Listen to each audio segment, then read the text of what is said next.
Hello. In this short video, I will briefly explain how to use our lesson plans. Here's an example of a lesson plan.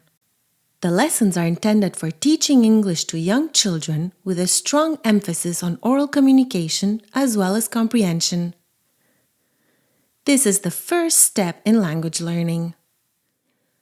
On the cover page, you will notice that the target audience for the lessons is indicated. This is for reference only, as the lessons can be easily adapted for younger or older children.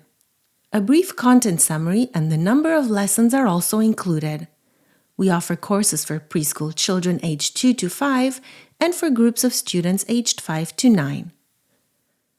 For younger children, lesson plans usually consist of 10 lessons, each lasting about 30 minutes. As children need repetition to learn, some games will be repeated a few times throughout the 10 lessons. For students aged 5 to 9, lesson plans consist of 5 lessons, each lasting about 45 minutes. Unlike the lessons for younger children, no game will be repeated twice throughout the 5 lessons. However, if your students enjoy the games, you may reuse them at will. Additionally, although our goal is to teach oral communication to young learners, we included a few written exercises that you can use during the lessons. As an example, let's take a lesson plan for children aged 5 to 9. On the second page of the lesson plan, you will find a list of material required to teach the lessons. Printable material is always provided.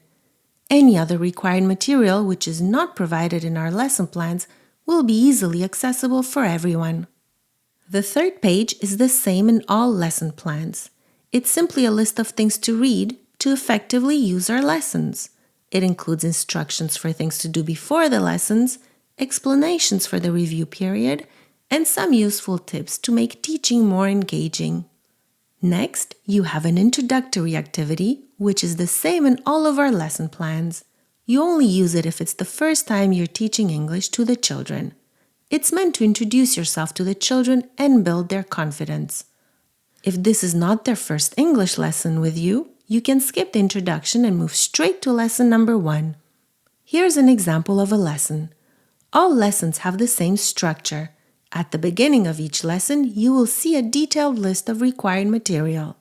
We always start the lesson with a short introductory song.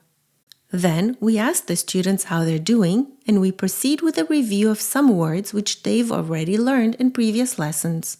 For the review, we always provide a list of recommended words that you can go over. Next, we get the children moving by singing a little song which allows them to practice the vocabulary. And then we move on to the main theme of the lesson. The lessons are well described and what the teacher says is written in bold, so even if someone has little teaching experience, they will still be able to easily read and deliver lessons without any issues. Those with more experience can easily adapt the lessons according to their teaching method. After that, the lesson ends with a game which allows children to review the words they have learned before. Then you have the other lessons and they all have the same structure. At the end of the lesson plans, you will find the lyrics for the various songs you'll teach, as well as all the printable material. The lessons are very easy to follow and to use. Children will learn English in a dynamic and playful way. To stay updated with the latest news, I invite you to follow our Facebook page, and if you have any questions, you can reach us via Facebook or email. You can also follow us on Instagram and YouTube.